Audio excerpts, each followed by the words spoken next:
स्वस्ति श्री गणेशाय नमः। श्री सरस्वत्यै नमः।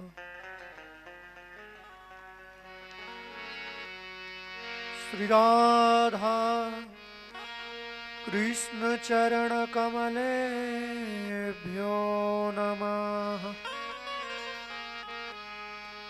परम दयालवे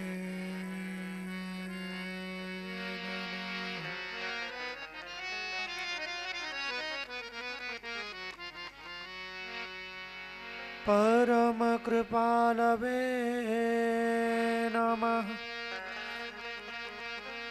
श्री राधा कृष्ण चरण कमलेभ्यो नमः।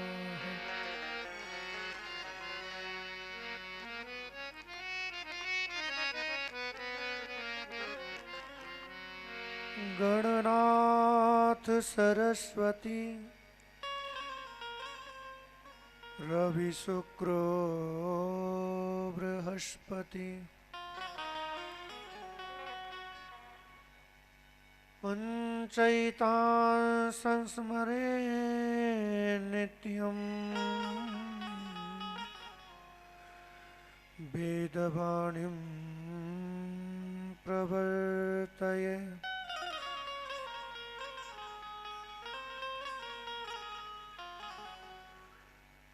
नमस्ते शारदे देवी काशवीर पूर्वासिनी त्वामहं प्रार्थये नित्यं वाणिसिद्धिं तु देहि मे।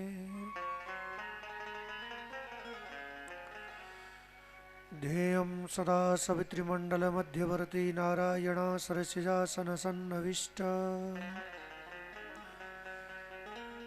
केयूरवान् मकरकुण्डलवान् किरीटी हारी हिरण्यमय वपु धृतशङ्खचक्र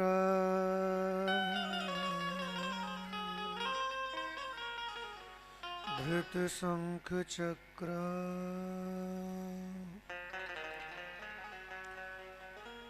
मैं सब द्वारन को छोड़ के आयो तुम्हारे द्वार।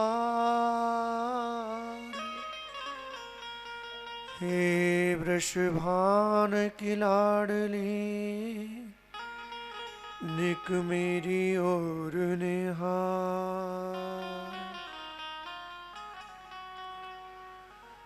वृंदावन बानिक बन्यो जहाँ भ्रमर करे गुंजार। दुल्हन प्यारी राधिका दूल्हे नंद कुमार।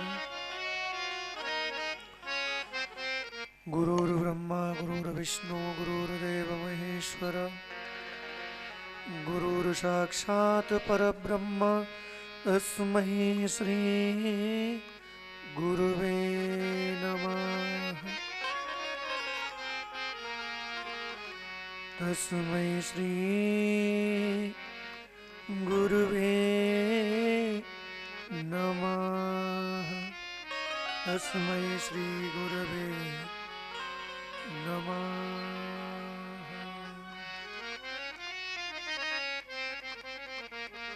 सभी भक्तों के हृदय में विराजमान आनंद कंद नंद नंदन भगवान को प्रणाम करते हुए बंधुओं प्रारंभ करते हैं ठाकुर जी की पावन कथा। लेकिन मन और वाणी को पवित्र करने के लिए 2 मिनट हम सब लोग मिल करके बड़े भाव से हरिनाम संकीर्तन करेंगे। मस्ती में झूमते हुए ठाकुर जी के चरणों में अपने मन को लगाएं।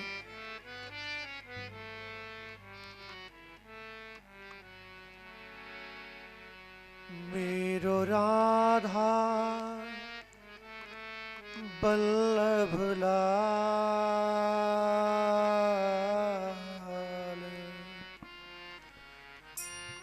मेरो राधा बल्लभ लाल, मन रखियो अपने चरणन में। मेरो राधा बल्लभ लाल, श्री राधे रखियो अपने चरणन में। मेरो राधा बल्लभ लाल, राधे राधे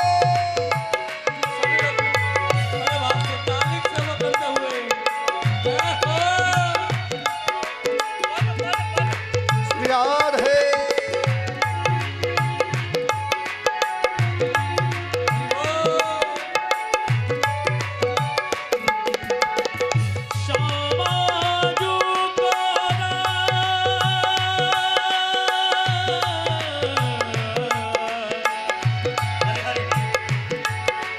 श्री राधा जू को राज हमारे गाई, श्यामा जू को राज जाके अधीन सदा ही सावरो, या ब्रज को सरताज। यह जोड़ी अब चल श्री वृंदावन, नहीं और सो काज। राधे विठ्ठल विपुल बिहारिन केवल, लोक लाज मर्याद। मेरो बाके बिहारी लाल, मेरो जियो अपने चरणन में। मेरो राधा बल्लभ लाल, मन रखियो अपने चरणन में। मेरो राधा बल्लभ लाल, श्री राधे बड़े भाव से तालियों की सेवा करते हुए। अपने चरणन में। मेरो राधा बल्लभ लाल, मेरो राधा बल्लभ लाल, मन रखियो अपने चरणन में। जब से देखा प्यारे तुमको, तब से लगता कुछ खोया खोया।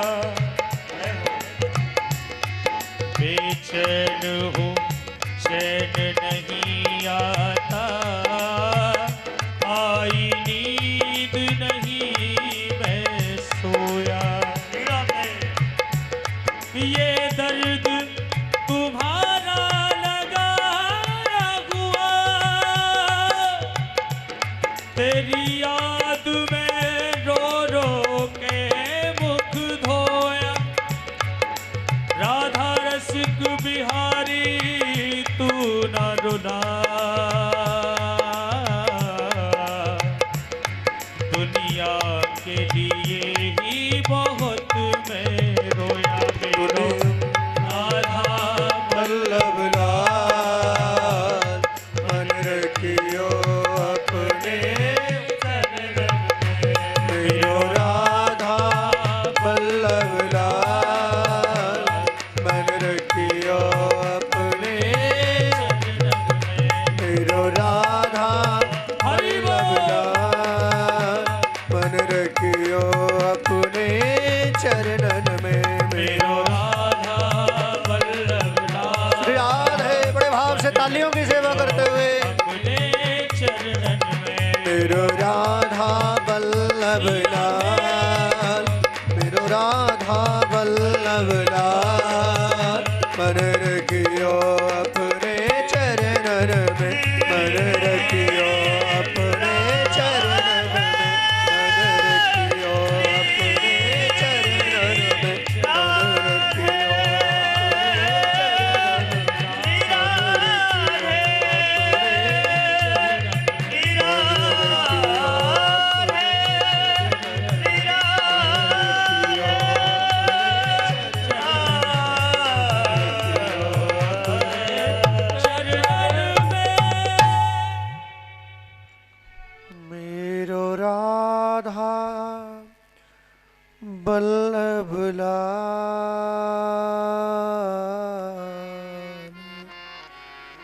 मन रखियो अपने चरणन में। ओ मेरो राधा वल्लभ लाल, मन रखियो अपने चरणन में।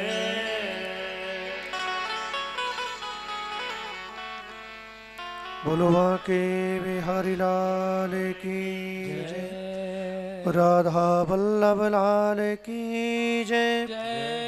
जय जय श्री राधे।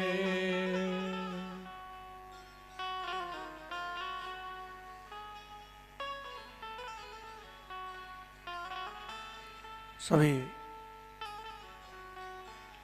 धर्मानुरागी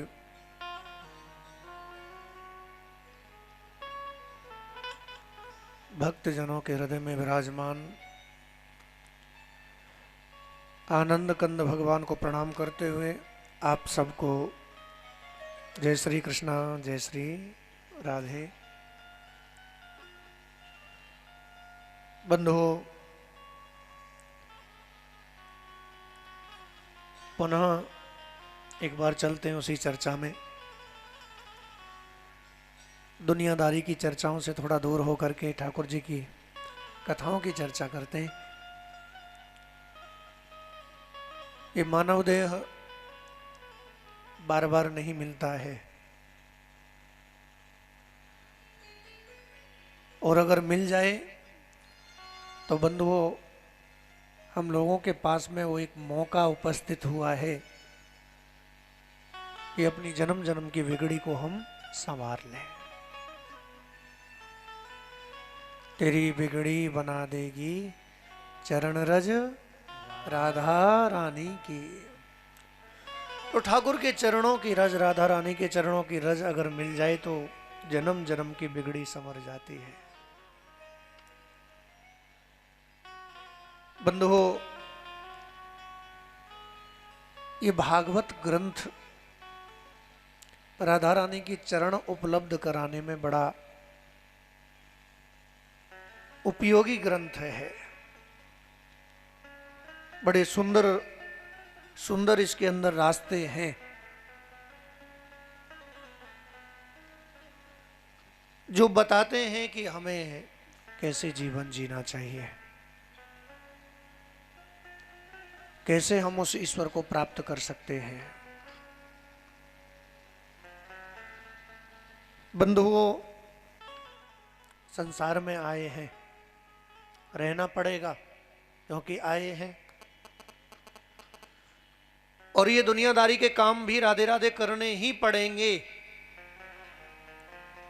क्यों करने पड़ेंगे? क्योंकि हमारी एक नहीं 83,99,999 जो योनियां गई हैं, जिन देहों में हमने जाकर के वास किया है, वो सब कर्म करने के लिए थी। अब कर्म हम करेंगे, चाहे शुभ करें चाहे अशुभ करें, तो ये तो आप जानते हो कि बंधन में बंधना पड़ेगा। क्यों जी? अच्छा किया है तो लोग ज्यादा नहीं तो वाई वाई तो करेंगे कि हाँ जी उसने अच्छा किया, और अगर बुरा किया है तो लोग कहेंगे भाई बहुत बुरा किया। तो कीर्ति और अपकीर्ति का पहला बंधन तो यही हो गया। ये जो यश है ना, ये भी बंधन है जी, और इनके परिणाम भी आप जानते ही हो, भुगतने पड़ते हैं। पाप का भी परिणाम भुगतना पड़ेगा और पुण्य का भी। पाप का परिणाम है, धर्मशास्त्रों के अनुसार अगर हमने पाप किए हैं तो भागवत के 5वें स्कंद में वर्णन है कि व्यक्ति अगर पाप कर्म करता है, अब पाप कर्म का मतलब मैं आपको बता दूं, हमारा जो कर्म है वो 3 प्रकार का है। गीता ने 3 प्रकार के कर्म बताए हैं। कर्मा कर्म विकर्मेति, पहला कर्म, दूसरा अकर्म, और तीसरा विकर्म। कर्म क्या है जी? जो धर्मशास्त्र आदेश दे। अब धर्मशास्त्रों का आदेश क्या है एक गृहस्थ के लिए? क्योंकि हम सब लोग गृहस्थी हैं और यहां पर फिर गृहस्थी लोगों की चर्चा होनी चाहिए। धर्मशास्त्रों का आदेश है एक सदगृहस्थ को पंचकर्म अवश्य करने चाहिए, पंचयज्ञ अवश्य करने चाहिए। मातृदेवो भव, पितृदेवो भव, अतिथि देवो भव, आचार्य देवो भव, इन सारे नियमों का पालन करना चाहिए। आचार विचार का पालन करना चाहिए। बंधुओं, अगर इन सब बातों को हम माने तो ये हुआ कर्म, शास्त्र की आज्ञा को मानना, ठीक है ना। और दूसरा, अगर न माने तो हुआ अकर्म। मानना हुआ शास्त्र की आज्ञा को मानना हुआ कर्म, और शास्त्र की आज्ञा को नहीं मानना हुआ अकर्म, और शास्त्र की आज्ञा के विपरीत चलना हुआ विकर्म। अब बंधुओं, अगर हम तीनों तरह से कर, और ये कर्म भी मन से, वचन से, मन से भी कर्म होता है, वाणी से भी कर्म होता है, और देह से भी कर्म होता है। और एक बात और बता दूं, हमारे देह में जो इंद्रियां हैं, चाहे हाथ है, चाहे पैर है, चाहे जो भी अंग है, वो सब क्रिया करेंगे। उनको वो क्रिया करेंगे तो उन क्रियाओं को कर्म कहा जाएगा। आंखें देखेंगी। अब बंधुओं, आंखें अगर ठाकुर जी का दर्शन कर रही हैं, ठाकुर जी की मूर्ति को निहार रही हैं, तो वो कर्म सत्कर्म हो गया, क्योंकि वो ठाकुर जी का दर्शन कर रही हैं। प्रेम से बोलो राधे। आंखों का काम क्या है? देखना। अब इस दृष्टि को हम अगर राधे राधे ठाकुर जी के चरणों में लगा दें, ठाकुर जी की झांकी का दर्शन करने में लगा दें, तो हमारे हृदय के भाव परिवर्तित हो जाएंगे और वो देखना दर्शन में बदल जाएगा। प्रेम से बोलो राधे। वही कोई दुनियादारी की प्राकृतिक सुंदरता अगर उसको हम देखें तो वो देखने में आ जाएगी। अब देखने से भी राधे राधे ये पाप और पुण्य हुआ करते हैं। जब देखने से दर्शन करेंगे तो पुण्य मिलेगा। क्यों जी? मिलेगा ना। ठाकुर जी के दर्शन करने क्यों जाते? मंदिर देवालय क्यों जाते? पापों को काटने के लिए ही तो जाते। जब आंखों के देखने से मंदिर में लगी हुई मूर्ति में भगवान नजर आता है और हमें लगता है कि हमें पुण्य प्राप्त हो गया, तो बंधुओं, अगर हमारी दृष्टि कहीं गलत जगह पर है तो पाप भी तो हो जाएगा। वही हाथों से अगर आप निस्वार्थ भाव से किसी को धन देते हो तो बंधुओं वो दान कहलाता है, और प्रत्युपकार की भावना से देते हो वो कर्ज कहलाता है कि हाँ जी इसके बदले में हमें कुछ मिले या ये लौटाए। तो बंधुओं, ये जो कर्म का चक्कर है ना, बड़ा गहन चक्कर है। इन कर्म बंधों को अगर हमें काटना है तो धर्म शास्त्रों की शरण में जाना पड़ेगा, संतों की शरण में जाना पड़ेगा। वो ही इस कर्म की गहन गति को समझाएंगे, बताएंगे।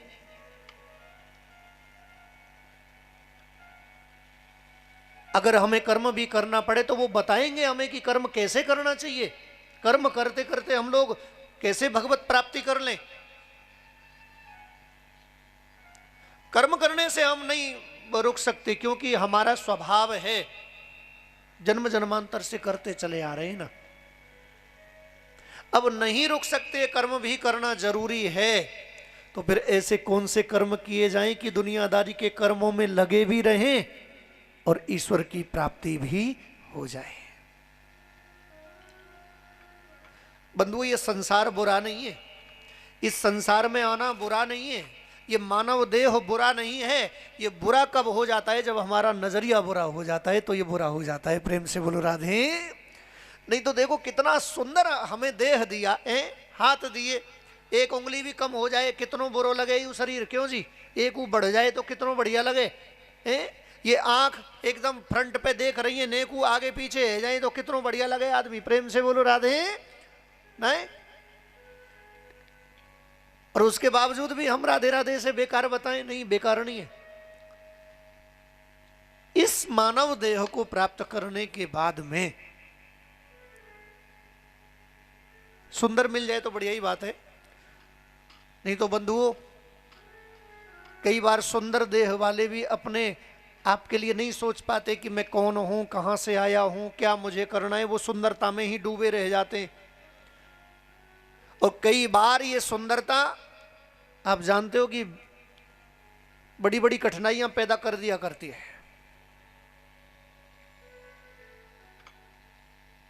बंधुओं ईश्वर ने हमें जो दिया है उसमें संतुष्ट हम लोग रहें,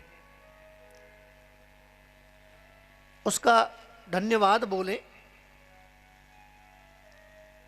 हाँ तूने हमें ये सब कुछ दिया है। और मानव देह प्राप्त हो जाए तो वास्तव में उसका बहुत शुक्र करना चाहिए, बहुत धन्यवाद देना चाहिए। क्यों? क्योंकि अन्य योनियां अगर हमें मिली होती तो बंधुओं हम उसमें अपने कल्याण के लिए नहीं सोच पाते। एक मानव देह ऐसा है जिसमें हम अपने कल्याण के लिए तो सोचते ही हैं, लेकिन परोपकार के लिए भी सोच लेते हैं, दूसरे के कल्याण के लिए भी सोच लेते हैं।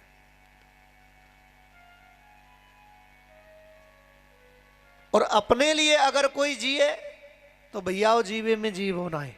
क्यों जी? मानव देह मिला और उसके बावजूद भी बस अपना ही अपना ख्याल, तो राधे राधे फिर जीवन बेकार है। मानव देह प्राप्त करने के बाद में और सदग्रस्त में प्रवेश कर जाने के बाद में तो व्यक्ति को फिर राधे राधे अपने सोचने का मतलब ही नहीं रह जाता। फिर तो वो राधे राधे बीवी के लिए सोचता है, बच्चों के लिए सोचता है, साधु संतों के लिए भी सोचता है। ये गृहस्थ धर्म बहुत अच्छा धर्म है और बहुत बड़ा आश्रम है। लोग सोचते हैं कि बुढ़ापा आएगा चलो आश्रम में चले। अरे भैयाओ, जा आश्रम में तुम रह रहे हो ना, या तो बड़ो आश्रम दुनिया में कोई है ना है। मान लो तुम आश्रम में चले गए, दाढ़ी बढ़ाए ली, त्रिपुंड लगाए लियो, बाबा बन गए हैं, ये मेरे जैसे कपड़ा पहन लिए तुमने, तो एक बात बताऊं, बड़े घाटे में रहोगे। अब जो हरामी आदमी होए, काम पे ते बच रहे होए, वो तो फायदा में रहेंगे। नहीं जी, वो तो सोचेंगे चलो बढ़िया है, लाल पीले सफेद कपड़ा पहन लिया, अब काम धंधो करना ही ना पड़ेगा, अब चकाचक बाबा के यहाँ आश्रम में भंडारे मारेंगे, ऊपर ते दक्षिणा मिलेगी। क्यों जी? लेकिन भैया एक बात बताऊं मैं आपको, गृहस्थ आश्रम में रह करके हम सारे तो वर्णों का, चाहे वो ब्राह्मण हो, चाहे क्षत्रिय हो, चाहे वैश्य हो, चाहे शूद्र हो, सबकी सेवा कर पाते। पहला फायदा। दूसरा फायदा, साधु हो, संत हो, गाय हो, विप्र हो, कोई असहाय हो, उनकी सेवा हम कर पाते हैं। लेकिन बंधुओं अगर इन और आश्रमों में पहुंच जाएं, वानप्रस्थ में पहुंच जाएं, सन्यास में पहुंच जाएं, शरीर से, मन से नहीं, तो राधे राधे, बाबा तो बनो, सन्यासी तो बनो, पर मन के बनो। गृहस्थ में रहकर भी आप बन सकते हो। कई लोग मेरे से कहते हैं, बोले महाराज तुम बढ़िया हो, हम तो फंस गए चक्कर में। अरे भैया हो, ये चक्कर नहीं है, तुम बहुत बढ़िया जगह पे हो। मैं तो इस सेवा से छूट गया, नहीं सेवा कर पाता हूं अब किसी की। बस सबसे पैर छुबाना, सबसे राधे राधे सेवा करवाना, सबकी सेवा लेना। लेकिन भैया हो, महान तो आप लोग हो, अच्छे तो आप लोग हो, पुण्यकर्मी तो आप हो जो दूसरों की सेवा करते हो। प्रेम से बोलो राधे। ये मानव देह और किस काम आएगी? बंधुओं, गधे घोड़े या भेड़ बकरी या जितने भी पशु पक्षी हैं लगभग वो सब काम के हैं, और ये सब मानव के काम के हैं। मानव को इन सबसे बेनिफिट है, सबसे लाभ है। चाहे वो वृक्ष है, मानव को सबसे मिल रहा है, वृक्ष से फल मिल रहा है, छाया मिल रही है। पशु हैं, गाय भैंस आदि, इनसे दूध दही आदि ये सब मिल रहा है। लेकिन मानव से क्या मिल रहा है समाज को या इन जीवों को? कभी सोचा है?